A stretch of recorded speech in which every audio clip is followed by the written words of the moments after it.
First story, whispers beneath the rain. The rain hadn't stopped for hours. It came down in heavy sheets, blurring the edges of the world and turning the back roads outside of Marlow, Texas into black, reflective ribbons. I was driving home from my cousin's wedding, tired, full of cheap wine, and wishing I had stayed the night instead. But something made me want to leave, something I couldn't name, a strange itch under my skin. I was halfway through the woods when the headlights flickered and went out completely. "No, no, no," I whispered, gripping the wheel tighter. The dashboard died too, and the engine sputtered like a drowning man. I coasted the car to the shoulder, right beside a rusted mile marker half swallowed by weeds. The storm roared around me like a beast. I reached for my phone. Dead. No signal. That's when I saw her. A woman in white standing at the edge of the road. Soaked, shivering. Her black hair clung to her face. She raised one hand slowly, as if asking for help. Against every instinct I had, I rolled down the window slightly. "You okay?" I shouted over the rain. She nodded once, then pointed into the woods.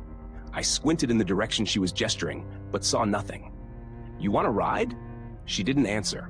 Just walked around the front of the car and opened the passenger door. I swear I never unlocked it. She climbed in, dripping water onto the seat, her face still hidden by wet hair. The car stank of rot now, like a pond left too long in summer heat. "Where are you headed?" I asked, trying to act like this wasn't the weirdest thing I'd ever seen. She whispered something I couldn't hear. "Sorry? Home?" she said, and looked at me. Her eyes were all wrong, too wide, too dark. Still, I turned the key, and the car started. Headlights flicked on. I glanced at her again. She was staring ahead, silent, hands in her lap. I should have left her there. God, I should have. She guided me down a narrow dirt path I'd never seen before, even though I grew up in Marlow. The trees closed in, thick and heavy. The rain didn't reach us much down here. It felt like the woods were holding their breath. "You sure this is the way?" She didn't answer. The road ended at a crumbling two-story house. It looked like it had been abandoned for decades. Windows shattered, porch sagging, vines curling around the beams. "You live here?" Still no answer. She got out without looking back, stood by the porch, waiting. Something about her stance made my blood freeze. I didn't want to follow, but I did. The moment I stepped onto the porch, the air grew colder. My breath came out in mist. She pushed the door open, revealing darkness, pitch black. No lights, no sound.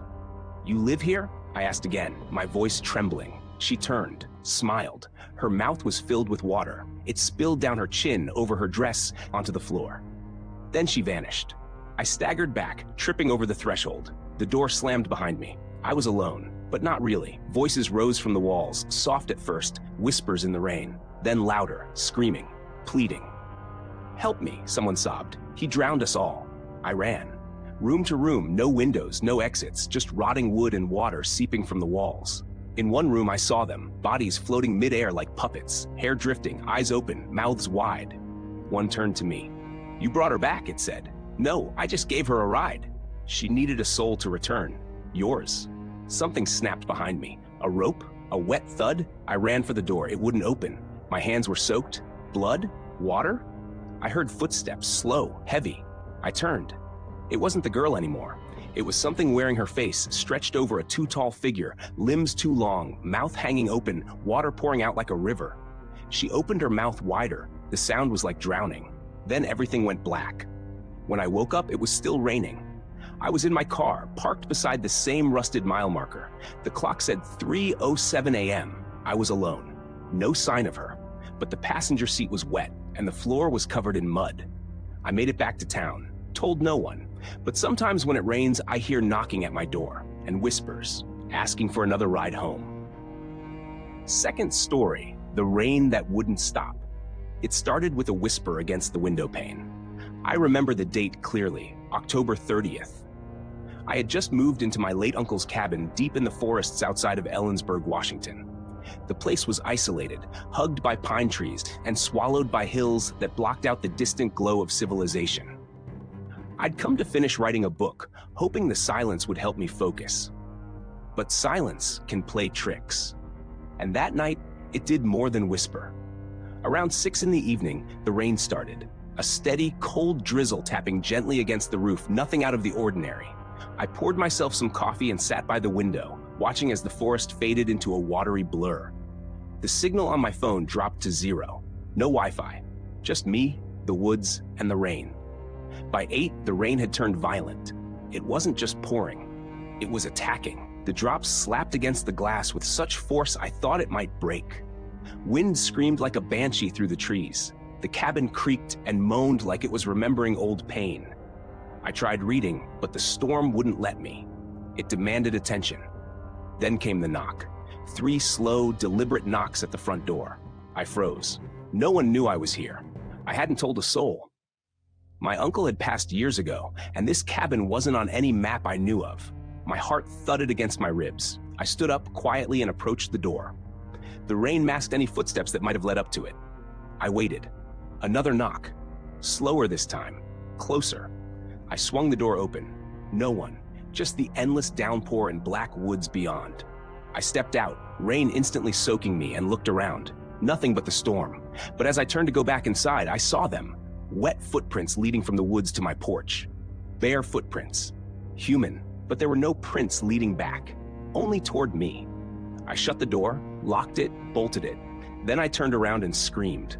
A woman stood in the middle of the living room. She was drenched, hair matted over her face, clothes torn, clinging to her like skin.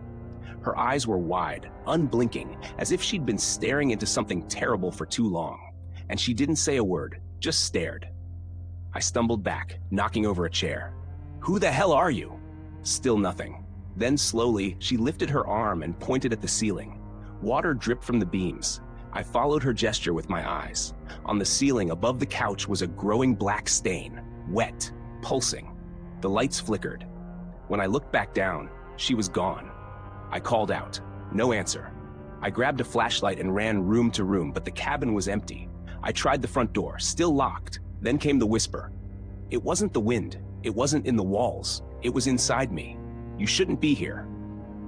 The flashlight died. I lit every candle I could find. I didn't sleep. The rain never stopped. It roared through the night like a waterfall crashing from the sky. In the morning, the rain still fell. The woods outside were flooded, the dirt road gone, my car dead. The storm had killed it. No signal, no escape. The footprints were still on the porch. Now, there were more. 5 sets, all leading to the door, none leaving. That night, I saw them again. All 5, standing in the woods, watching.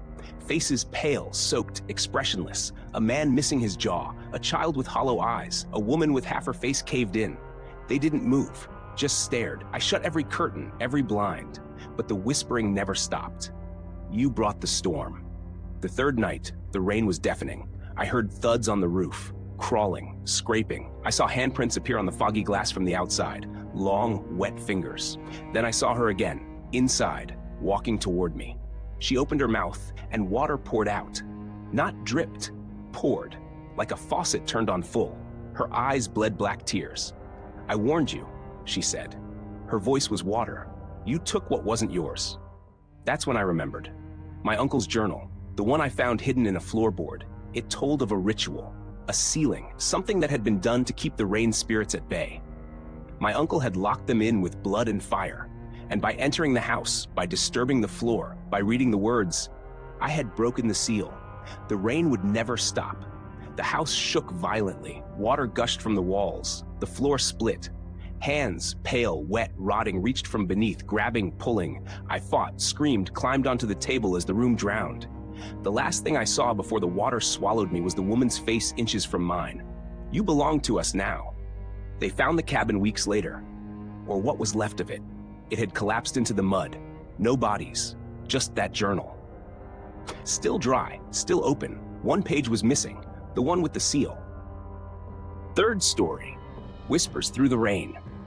It started with the sound of rain tapping on the window like fingernails. That soft, eerie rhythm always gave me a strange feeling, like something was trying to get in. I had just moved to the outskirts of Cold Hollow, Vermont, renting an old farmhouse that sat near the woods. The locals warned me about the storms, but I figured they were just trying to scare the outsider. The forecast had mentioned rain, but what came that night was unlike anything I had ever seen. By 7 in the evening, the wind picked up and the rain fell so hard it blurred everything outside into a gray sheet. The power flickered and died just after 8. I lit a few candles and tried to read, but the storm wouldn't let me. Thunder cracked the sky open every few minutes, and between the booms, I began to hear something else. A voice. At first, I thought it was the wind, but no. It was a woman's voice, soft and whispering, coming from somewhere outside. I leaned closer to the window, trying to see, but the glass was fogged and wet. Then came the knock. 3 slow knocks on the front door. I froze. No one in their right mind would be out in that kind of weather. I grabbed the fireplace poker and crept to the door, heart pounding. I looked through the peephole. Nothing. But when I opened the door, there stood a woman in a soaked white dress, barefoot, hair hanging in her face. "Can I come in?" she asked, voice soft, barely audible over the rain. I hesitated. Everything in me screamed not to let her in. "Please," she said again. "They're coming." Before I could answer, she turned her head toward the woods, and I swear to God, I saw shapes moving in the trees. Tall, thin shapes, twisting like shadows in the wind. I let her in. She didn't speak much, sat in the corner of the living room, shivering, watching the door. I tried asking who she was, but she only said they followed me from the river. When I asked who they were, she just stared at me. Her eyes, they looked like glass, empty, like she was already gone. At midnight, the knocking returned. This time it was louder. Bang, bang, bang. The woman stood up and screamed, "Don't open it, they'll take you too." I backed away from the door. But something inside me, curiosity, maybe stupidity, made me move toward it. I didn't open it, but I looked out the peephole again. There were no people. Just water. The yard, the porch, the road, it was all underwater. I didn't understand. The rain had been heavy, sure, but this, it was like the river had risen overnight and swallowed everything, and in that water stood things. Not human. They were pale and long-limbed, like corpses left in water too long, and they were watching the house. The woman screamed again. "They know you're here now! You looked at them!" Suddenly, the house groaned. The walls trembled. The candles blew out on their own. Darkness. I scrambled for a flashlight, and when I turned it on, she was gone. The woman vanished. The floor where she sat was wet, like she had melted into the rain.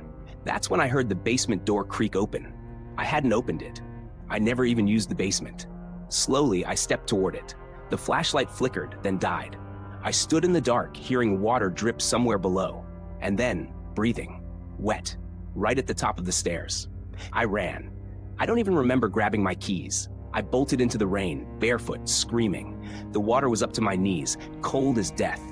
I drove through the flood, tires skimming the road until I reached the nearest gas station 15 miles away. The clerk looked confused when I stumbled in, soaked and shaking. "You okay, man?" he asked. I tried to explain. The woman, the storm, the things in the water. He stared at me, pale. "That house?" he said slowly. "You sure?" I nodded. He looked down at the counter. "That house burned down 5 years ago. Woman drowned herself in the river out back. People say her spirit never left."